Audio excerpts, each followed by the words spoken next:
Caregiving can sometimes feel like an impossible struggle. Caregivers may be torn between taking care of loved ones and trying to maintain balance in life. The good news is that it doesn't have to be that way. The Caring Generation with host Pamela D. Wilson is here to focus on the conversation of caring. You're not alone. In fact, you're in exactly the right place to share stories and learn tips and resources to help you and your loved ones. So now, please welcome the host of The Caring Generation, Pamela D. Wilson.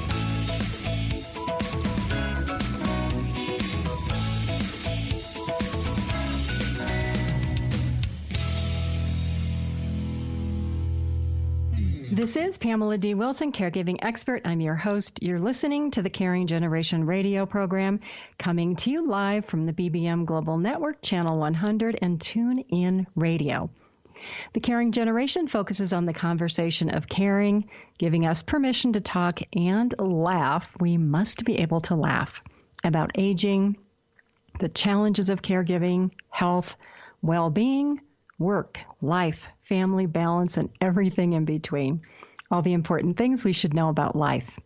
Podcast replays of the Caring Generation are available on your favorite sites: Apple Podcasts, Google Podcasts, Spreaker, Stitcher, Castbox, Spotify, Pandora, iHeartRadio, and SoundCloud. Also on my website at PamelaDWilson.com. Go to the Media tab and then the Caring Generation radio show. You can download the show, listen to it in your car, at work, or wherever you are. Helpful information is also on my website at PamelaDWilson.com. Today we're talking about caregiving and how to manage when families don't get along. It's the idea of dysfunctional families. In my experience, no family is perfect, and that includes my family. What does dysfunctional mean? It means families who have conflicts, sibling rivalries. Maybe there was favoritism by parents for one child and not others. Maybe the relationships between parents and children were difficult. There could have been health issues, mental health issues that negatively affected everybody in the family. Maybe your parents were overly strict or overly liberal. Maybe they weren't empathetic. Maybe they were over-controlling. Maybe there was criticism, a lack of trust, poor communication. I know it seems like a long list, but all of us in our family lives have experienced some of these issues. But what's more important is how we respond and how these issues affect our lives as children when we grow up, and then when we come back together to be a caregiver for an aging parent. The way that we grow up and all these past experiences don't always predict our future. We have more control than we think. In the second segment of our show, we'll be talking about what happens when families don't get along and these disagreements turn into court battles. Spencer Crona from the law firm of Brown Crona joins us. His expertise is probate, estate, and trust litigation, including conservatorships and guardianships. He has over 30 years' experience, and his law practice is in Denver, Colorado. And elder law, probate, and estate attorneys, these are the people that you want to use when creating your legal documents about health, money, medical and financial power of attorney. Spencer and I will talk about two family situations, one where a daughter caring for an elderly parent prevented her brothers and sisters from visiting. The second situation is a situation of influence by a caregiver who was hired within the family, who worked herself into a will to inherit money and excluded the rest of the family. These are important situations to be aware of so that you can protect your elderly parents and avoid family situations. On the subject of information that can be helpful to you on legal topics, there are two Caring Generation shows that might be of interest. One is the show called What to Do When Work and Caregiving Collide. On there is an interview with Daniel Collins, who answers the question, what is probate? And on the show called The Emotional Roller Coaster, attorney Michael Hackard talks about financial abuse by family members and other people who weave their way into the lives of elderly parents and single older adults. All important things that we should know about caregiving situations so that we can avoid these in our own families. Let's return to talking about what to do when families don't get along, dysfunctional families. in the Caregiving Trap, Solutions for Life's Unexpected Changes, Chapter 6.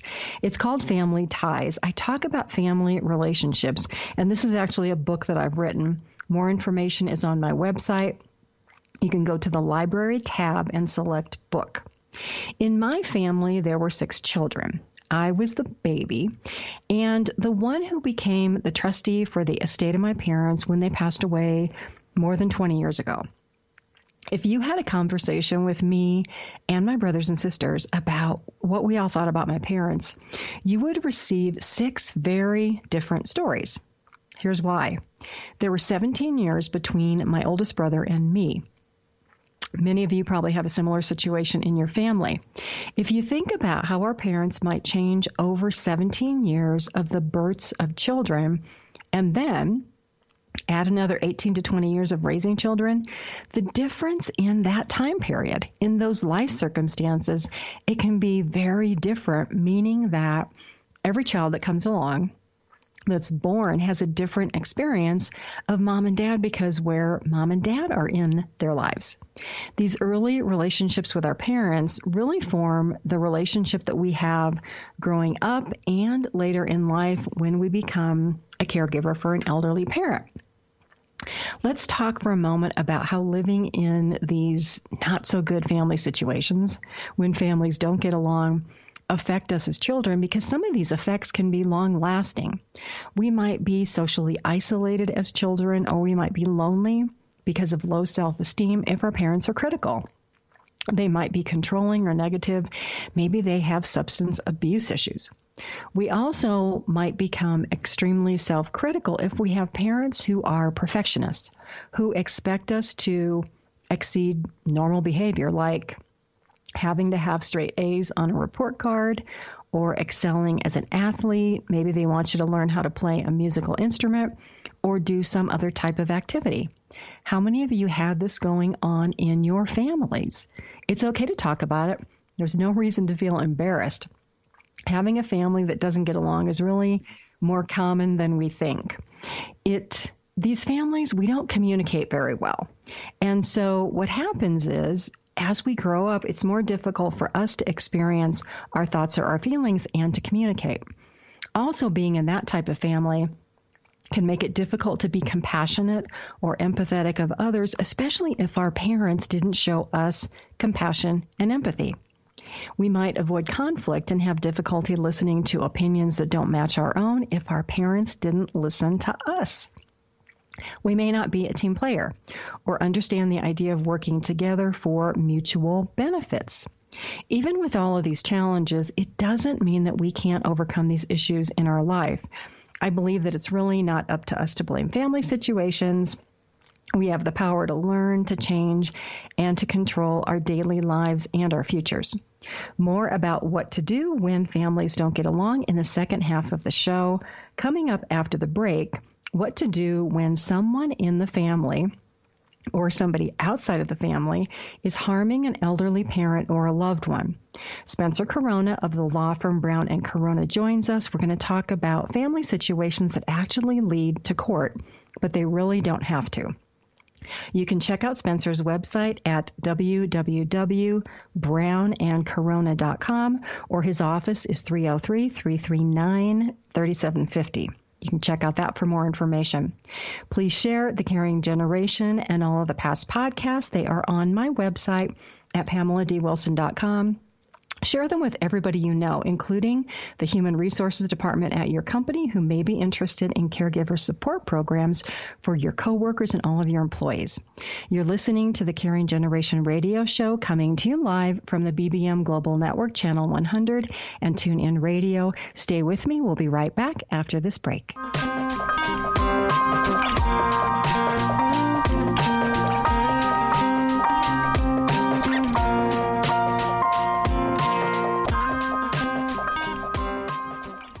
Certified professional coach Pamela Reeves can help you with your relationships. Motivational and image coaching are just some of the ways she can help you enhance all aspects of your life. Her book, Is It Love or Merely a Sick Attachment?, helps readers clearly distinguish healthy, loving relationships from toxic ones. Ms. Reeves has put her words into action through Ray of Hope Kenya, an international initiative that provides outreach to victims of abusive relationships there with the goal of helping them rebuild their lives and the tools to avoid abuse. Ms. Reeves operates various business interests through her umbrella network, Nella LLC, and credits her success to her diverse work experience. Whatever your goals, whether striking a balance, reinventing your image, or simply lifting your lifestyle, Pamela Reeves will help you achieve them. Your life, your call. Dial 410-902-5715 or email Pamela at pamregon@verizon.net.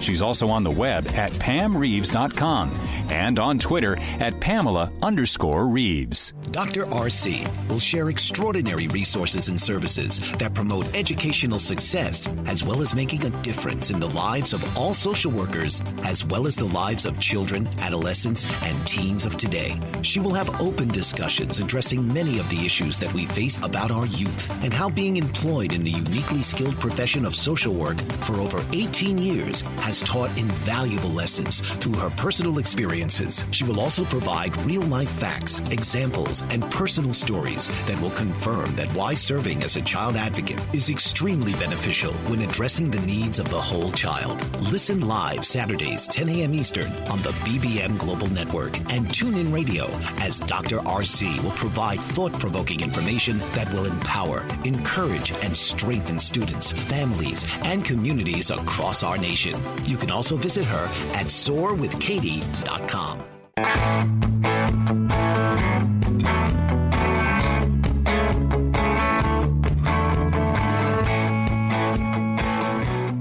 This is Pamela D. Wilson, caregiving expert. I'm your host. You're listening to The Caring Generation, coming to you live from the BBM Global Network, Channel 100, and TuneIn Radio. We are back to visit with Spencer Crona, attorney from Brown Crona. His website is www.brownandcorona.com, and the phone number is 303-339-3750. Spencer, welcome. Thank you. Good evening. So there are some situations where grown children living with parents actually prevent brothers and sisters from visiting, and it turns into a legal battle. What red flags might a family notice early to stop this from going to court? Well, you notice extraordinary or excessive privacy in the residence where the caregiving, so to speak, is taking place. Perhaps surveillance methods on other siblings, other close family that never existed before for their visits. Frequent expression of what mom or dad, the person being cared for, wants without that person expressing it. The individual suspected of influence or isolating the person is saying what mom or dad wants. There's a lot of monitoring and supervising of visits by other family members that didn't exist before. Difficulty scheduling prior family celebrations or family celebrations that previously were easy to schedule. Disruption of prior family routines around holidays. For example, we always took grandma to dinner on the day before Thanksgiving, and now suddenly we can't schedule that. It's very difficult to schedule it, or she's always occupied with something else. Those are warning indications. And then I know these situations get complicated and they go to court and they cost people a lot of money. What complicates them so much that it gets so bad? For various reasons. Could be financial, an obsession with control, resentment from past issues or disputes with other family members, a sense of entitlement, some kind of dysfunction, addiction, or health problems family members can become, for those reasons, more invested in their own entitlement or their own notions of fairness, or more invested in winning over the other family members than they are concerned about the best interests of the person. And you have to worry about that, obviously, when you see that happening. And these cases, they get horribly expensive, and I'm talking 10, 20, hundreds of thousands of dollars. What's the risk of not choosing the right attorney, and what type of attorney really for these cases is important to have? Well, as a threshold matter, because of the complexity of these cases, it's really necessary to select an attorney with experience as a specialization area in probate, conservatorship, guardianship, what we call protective proceedings for at-risk adults or cognitively compromised adults.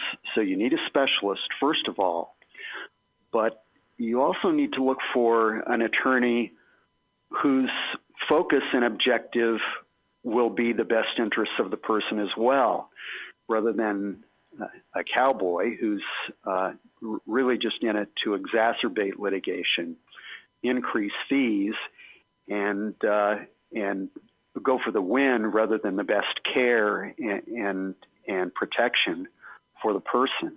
So those would be the two chief factors I'd recommend people should look for when they look for an attorney to assist them in a case like this.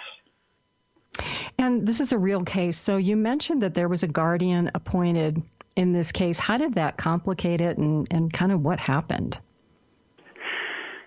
Well, the guardian appointed in this case of recent profound experience, which was terribly expensive and I think unnecessarily litigious,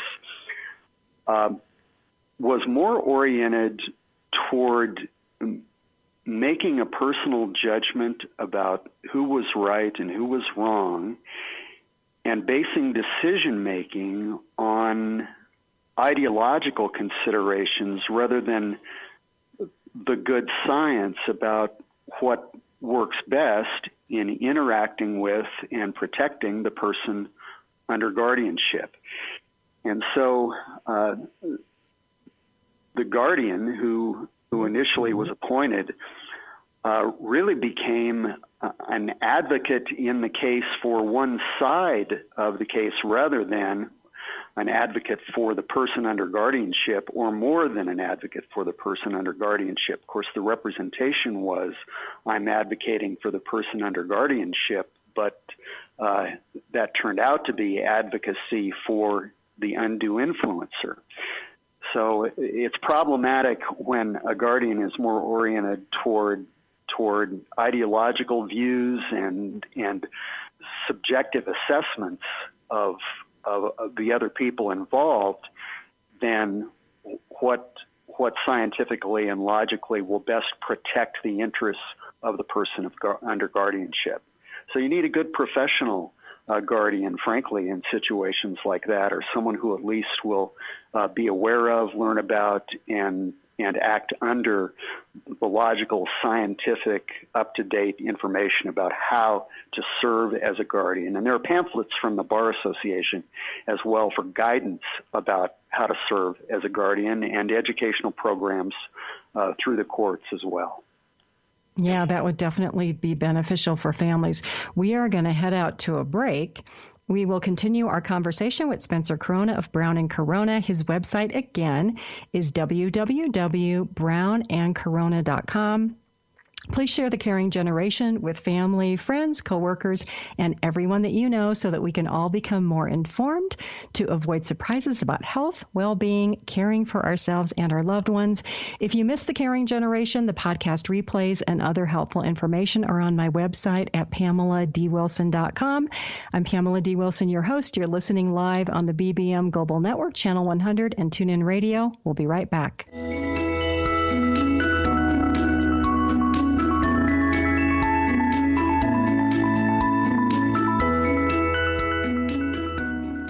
Attorney Renee Marie Smith is changing the way we sell real estate. She wrote a series of books called Attorney Renee Marie Smith is Changing the Way We Sell Real Estate. She wrote a series of books called My Short Sale Guru Guides for all real estate practitioners. Whether you're a homeowner wanting to understand the process, an agent who has been handling short sales for years, or an industry analyst wanting to know how short sales impact your business, Renee uses her vast real estate experience to take a comprehensive look at the recent market phenomena while relaying it in an easy-to-understand format. Through her company, Smith Title Services, Renee has counseled thousands of short sale participants and processed in excess of 1,000 short sales. Her knowledge is transformational for real estate professionals and laymen alike, and her live presentations provide people the opportunity to ask specific questions about their issues. Buy her books and schedule her to speak at your next event. Visit www.smithtitleservices.com or call 305-705-3428 or email her at renee@smithtitleservices.com. Isn't it time to sell your property today? Learn the My Short Sale Guru way. Mike Zorek, a 3-time California state champion in Greco-Roman wrestling at 114 pounds. Mike, blind since birth, was born in Hartford, Connecticut. He was a 6-time national placer, including 2 seconds, 2 thirds, and 2 fourths. He also won the Veterans Folk-Style Wrestling twice at 152 pounds. In all these tournaments, he was the only blind competitor.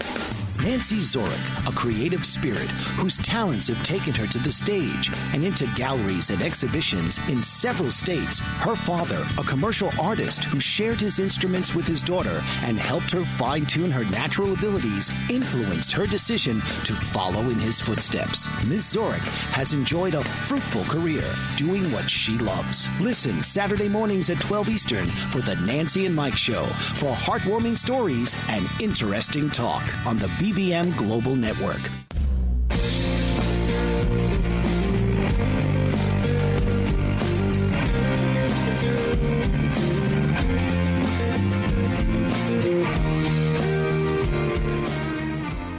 This is Pamela D. Wilson, caregiving expert. I'm your host. You're listening to The Caring Generation, coming to you live from the BBM Global Network, Channel 100, and TuneIn Radio.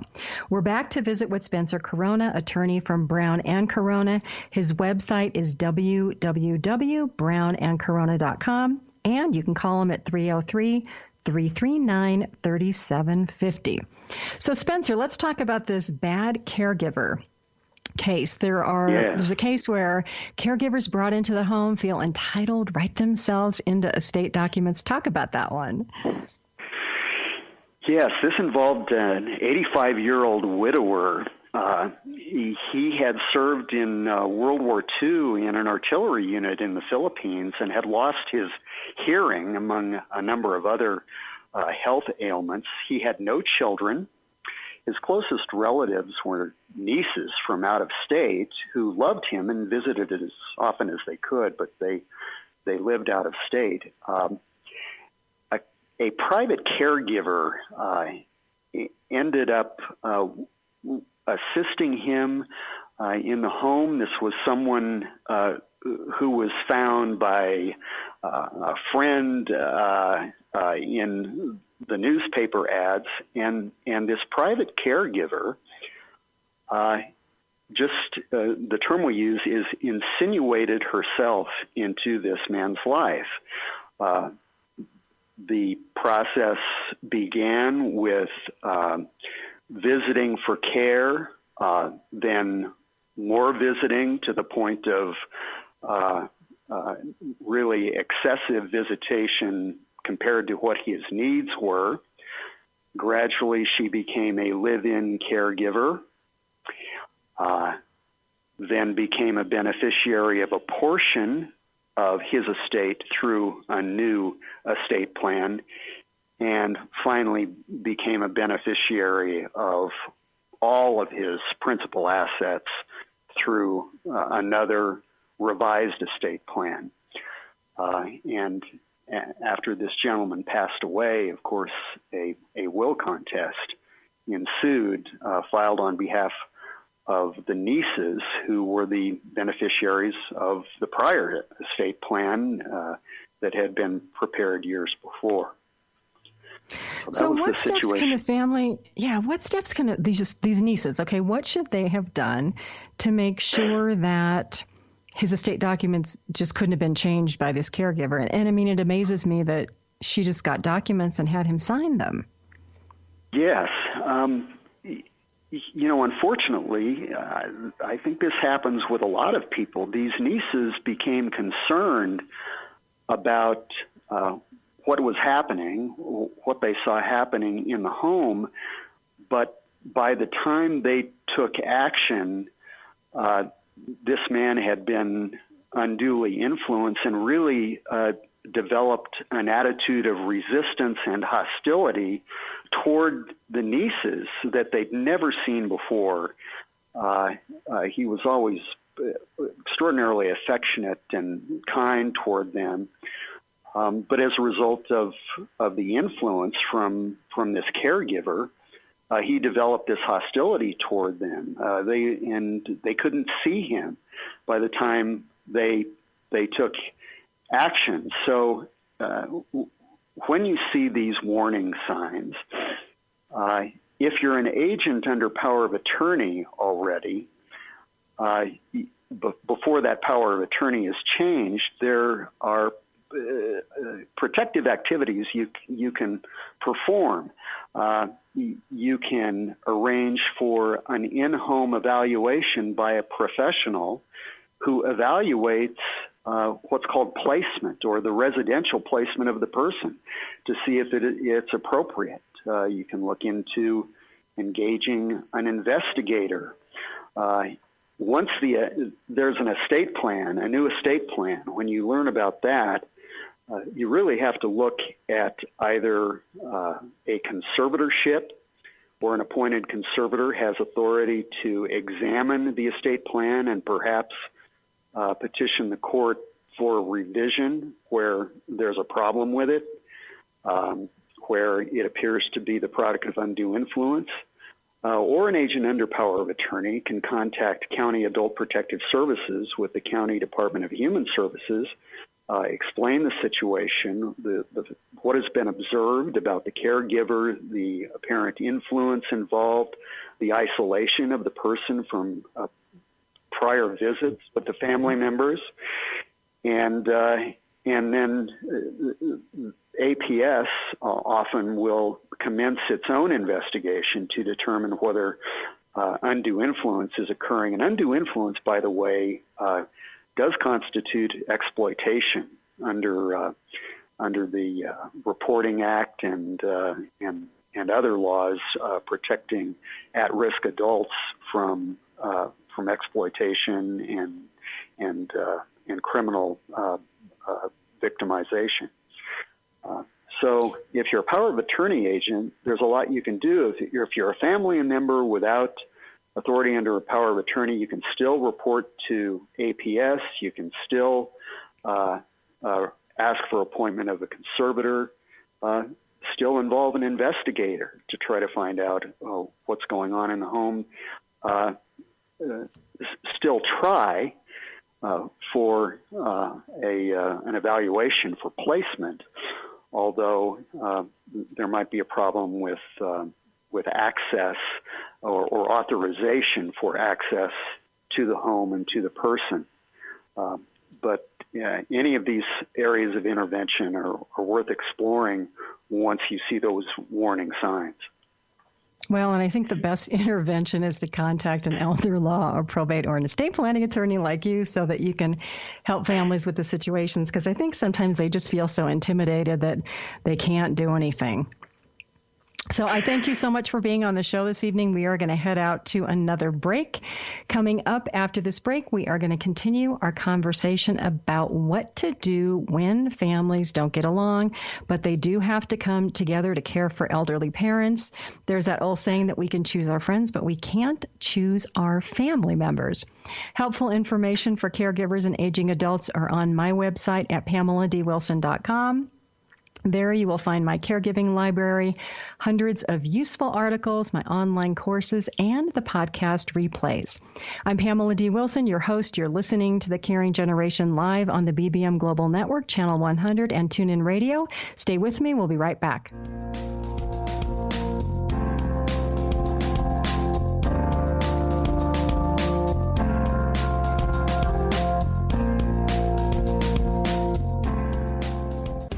Patricia Fayeweather-Harlow is passionate about the environment and conserving our natural resources.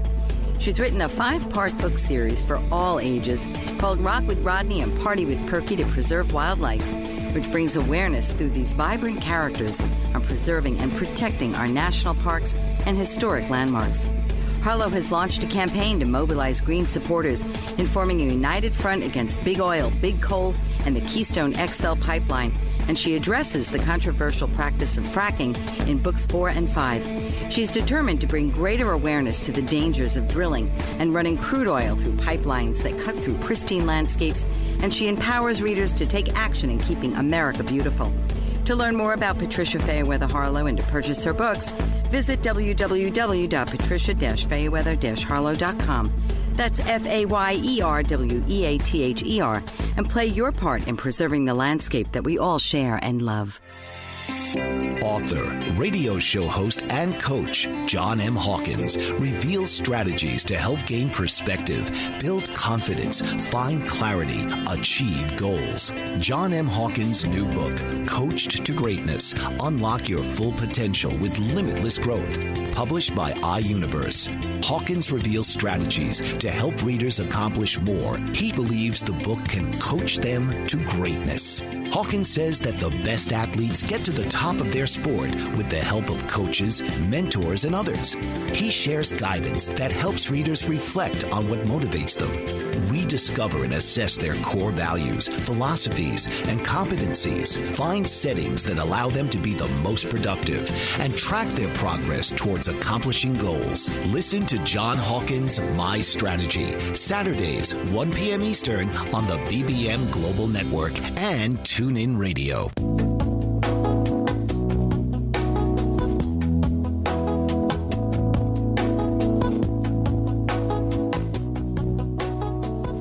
This is Pamela D. Wilson, caregiving expert. I'm your host for the Caring Generation radio program for caregivers and aging adults, coming to you live from the BBM Global Network, Channel 100, and TuneIn Radio. Help, hope, and support for caregivers are available on my website, PamelaDWilson.com, in addition to all of the podcast replays of the Caring Generation shows for you to listen, download, share, or read. When we left off, we were talking about the effects of what happens when families don't get along in caregiving situations and how we as the adult children can overcome this experience. We grow up, we leave the home of our parents, and you know what? At some point, we come back together because our parents need care. Let's talk about a couple of relationship habits that we might learn in our childhood when our families don't get along. Sometimes we learn these habits after we move out of the house and we're in the workplace. If you're not familiar with the term triangulation is what happens when one person, so let's say your parent, talks to you about your brother or sister who is not there. An example of this would be your mother asking you what your dad thinks or what your sister thinks about a subject, or your mom or dad's talking negatively about one of your brothers and sisters.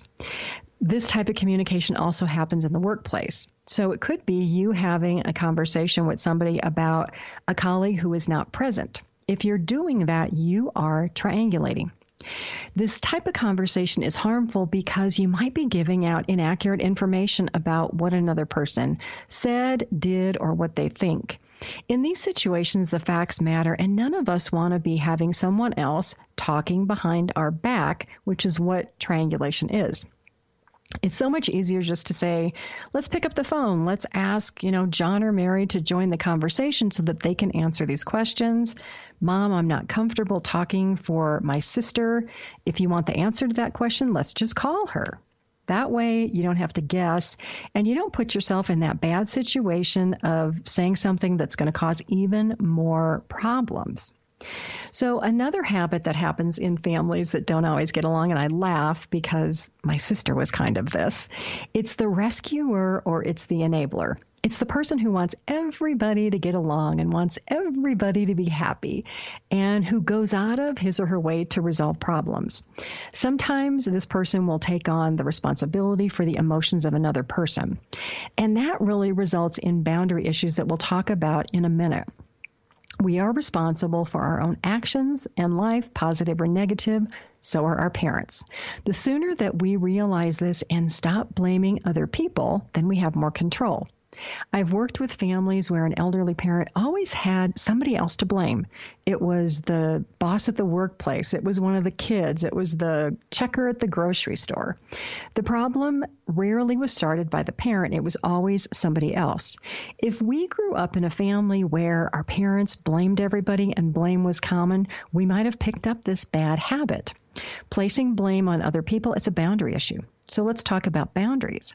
Let's say that an elderly parent refuses to use a walker because they think that walkers are for old people. And in this situation, it's your parent who has experienced a lot of falls. Fortunately, they haven't broken anything yet.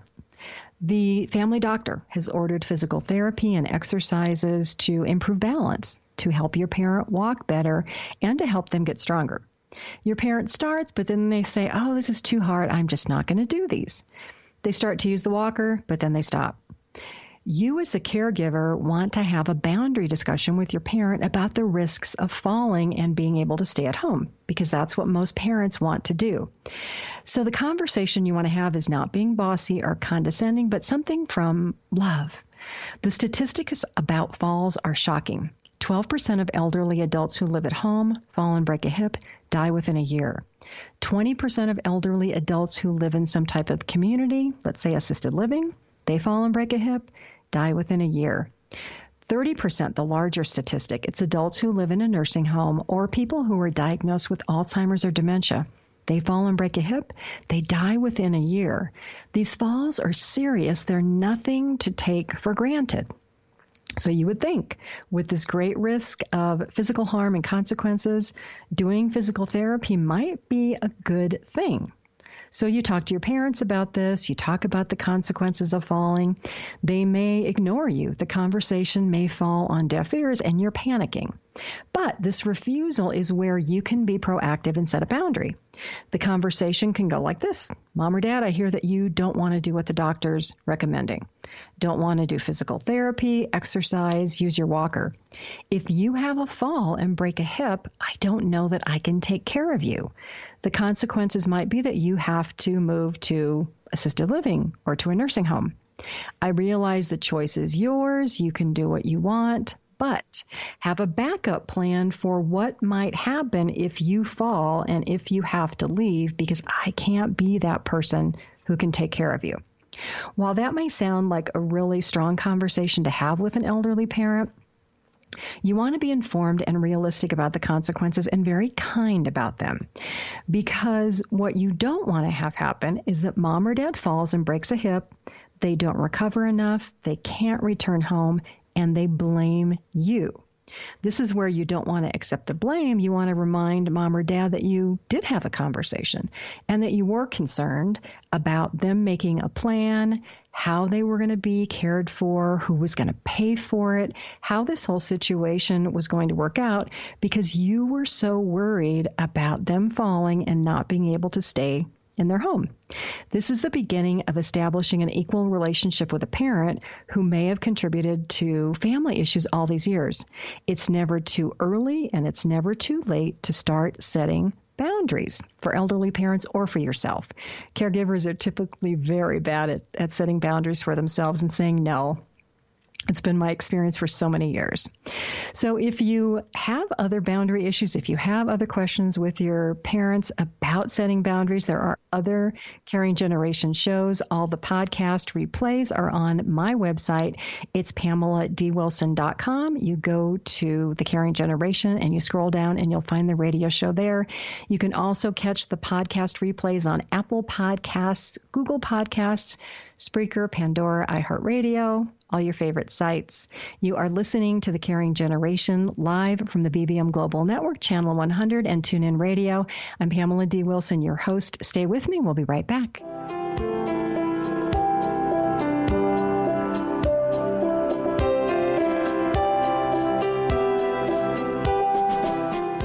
According to the American Nurses Association, there are approximately 3.5 to 4 million nurses in the United States. So where do all these nurses work?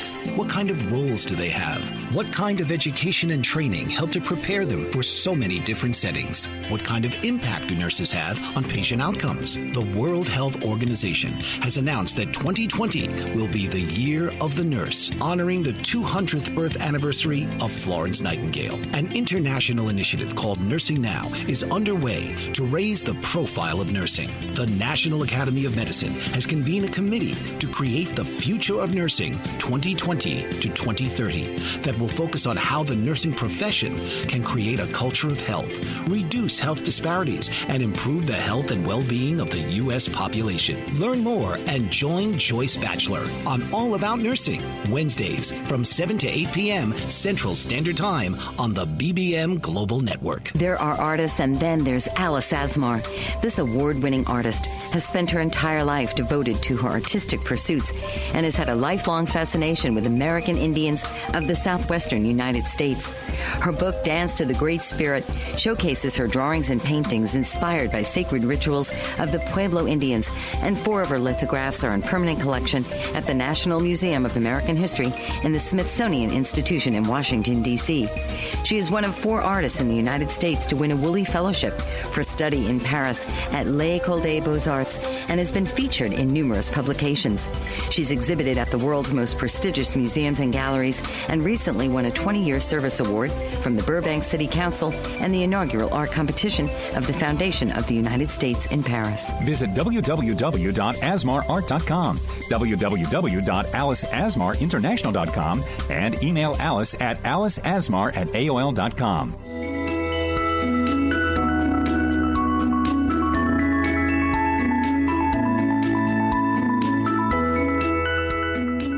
This is Pamela D. Wilson, caregiving expert. I'm your host. You're listening to The Caring Generation, coming to you live from the BBM Global Network, Channel 100 and TuneIn Radio.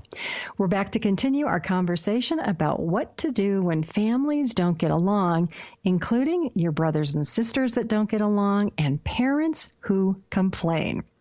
How many of us believe that one of our brothers or sisters were mom or dad's favorites, or that we got all the hand-me-down outfits, never anything new? Maybe we were jealous that one of our sisters got a hula hoop and we didn't. I know that you know what I'm talking about. What was it that you wanted from your parents that you didn't receive that you still remember? This happened to all of us. How many of you have a brother or sister who has this memory of something that you forgot? For example, your sister may remember a time that you were mean to her, and she tells you this every time she sees you. And it's been 40 years. She still tells you about how insensitive you were and how you treated her. And I laugh about this because this is my sister. You apologize, but honestly, you cannot even remember what happened. And in some situations, this is not my sister, but family members can hold on to these memories, and there may be more to that than meets the eye. So there may have been other situations where brothers or sisters were bullied in school. Maybe someone made them feel more self-conscious. Maybe it was schoolmates. Maybe it was even your parents. So in these situations, when they get to be extreme, people can place themselves in the role of feeling helpless, and they're easily swept into drama. Or you may have family members that create drama. They might repeat stories of terrible things that happened to them to gain attention. Your parents could do this. And so by retelling those stories, it makes it worse and worse and worse. And they become more helpless, which makes the children feel more sympathetic or empathetic.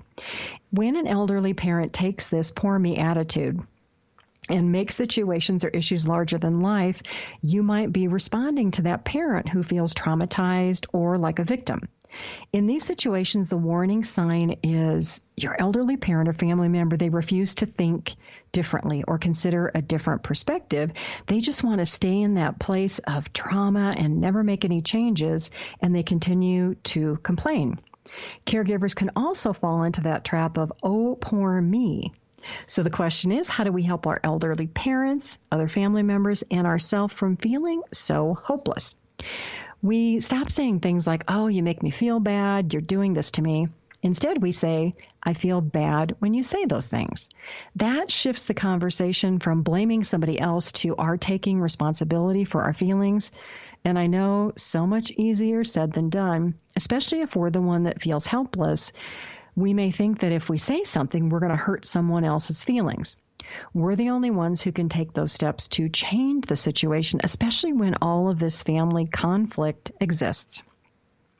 We have the right and we should be compassionate with ourselves to tell other people how we feel. And these types of conversations, they can shock family members. So, for example, if you say, Mom, when you say that, you hurt my feelings, your mom may be surprised and be speechless. But it's these honest conversations that can help change us as a caregiver from feeling like we are totally out of control to feeling like we can set boundaries and really say how we feel. Imagine that. Caregivers can help an elderly parent in the same situation. So the first way that you do this is you have to protect yourself. Don't get pulled into all the drama because your parent may be seeking attention, and that's common. So how many times have you received a call about some disaster that really wasn't a disaster? At some point, you say, Mom, I hear you continuing to complain about this. What steps do you want to take to change it to make it better? Because every day you call me and you say the same thing. By asking for your parents' ideas, you might actually help them realize that they can change that situation, that they do have a choice to make. Because in many of these situations, Mom or Dad, they really don't want your advice. If they did, they would ask. All they want to do is complain. And if you notice, they're not asking for your opinion or for suggestions. I'm going to point you back to my book, which is The Caregiving Trap, Solutions for Life's Unexpected Changes. Chapter 6, it's called Family Ties. In there, I talk about caregiving being a love-hate relationship. And caregivers will hear this, and sometimes they bristle, more because they're hesitant to admit that they feel this way. It's so easy to say that we hate a situation, meaning that we hate what being a caregiver is doing to our life. It's okay to say that because caregiving can be frustrating. Sometimes we have to be available 24/7. There's never any breaks. And people who aren't caregivers, they don't understand. They try to shame us who are caregivers for being honest about how we feel. And so what happens is caregivers become hesitant to share their feelings. They shut down. They feel guilty for having feelings about being a caregiver. That's ridiculous. And then these poor new caregivers who are new to situations, they can just feel like they are sinking in quicksand, as I call it, because their emotions are up and down. They don't know what to do. They feel guilty. They don't know how to talk to parents. And the opposite can happen too. Our elderly parents can revert to childlike behaviors, which is even more stressful for all caregivers, no matter how long you've been doing this. By developing a system of boundaries and talking about your feelings, like we've discussed throughout this whole program, you can change your family relationship from when families don't get along to when families actually work together. On the next Caring Generation radio show, we will be talking about caregiver survival skills. This has been a subject that people have asked me about. On that show, my special guest will be the Waves Project, who supports wounded veterans through the adventures and activity of scuba. Believe it or not, research shows that scuba has a positive effect on mental illness, stress, and PTSD. I also want to remind you to follow me on social media. On my Facebook page, you can watch my videos, look at my posts, and register for a reminder for this radio show every Wednesday night on my event page. My Facebook page is PamelaDWilson.page. On Twitter, I am Caregiving Speak. On Instagram, I am Wilson Pamela D. And on LinkedIn, Pamela D. Wilson, Caregiving Expert. I'm Pamela D. Wilson, your host. You're listening to The Caring Generation. We'll be right back.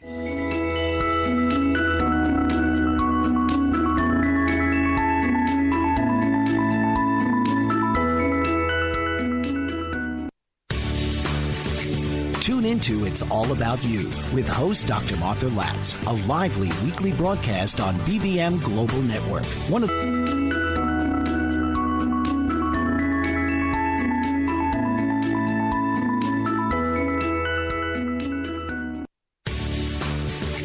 Tune into It's All About You with host Dr. Martha Latz, a lively weekly broadcast on BBM Global Network, one of the most empowering shows for time-starved, overscheduled multitaskers. The professional expertise of Dr. Latz is directly available live every Thursday at 1 p.m. to answer and address concerns about relationships, life transitions of career, meeting, dating, and committed relationships. It's All About You with Dr. Latz will expand your understanding of current concerns across your relationships by broadening and expanding possible solutions in developing skills for mutually desired outcomes. Dr. Martha's expertise is as a licensed marriage and family therapist, life, transition coach, and all things to do with communication at work, home, and with friends. Check out her website at auniquetherapycenter.com.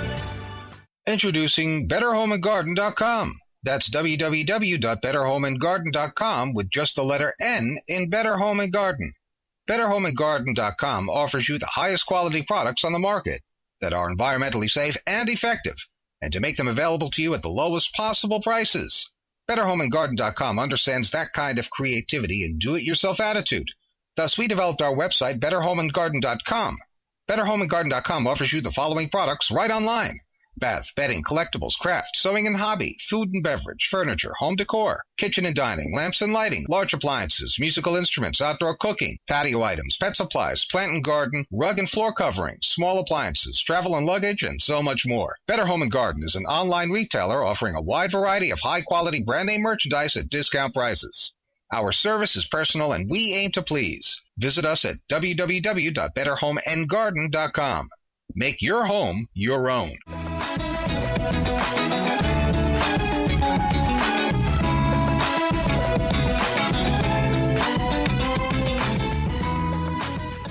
This is Pamela D. Wilson, caregiving expert. I'm your host. You're listening to the Caring Generation radio program for caregivers and aging adults, coming to you live from the BBM Global Network, Channel 100, and TuneIn Radio.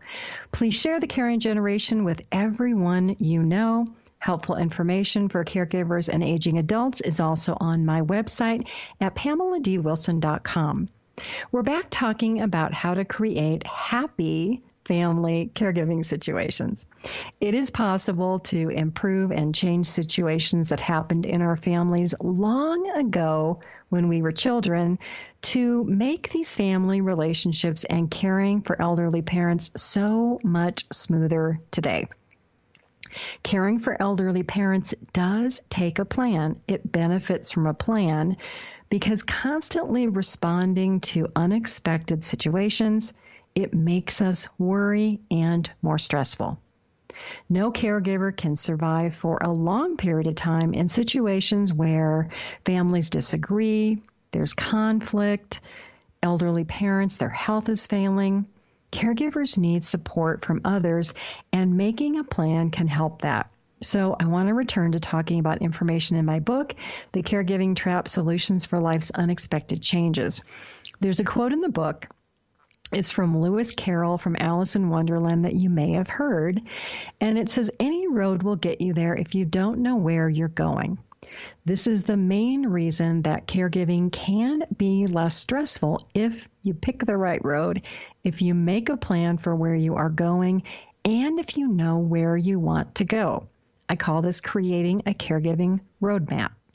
With a roadmap, it's much like a navigational map that you would use for your car.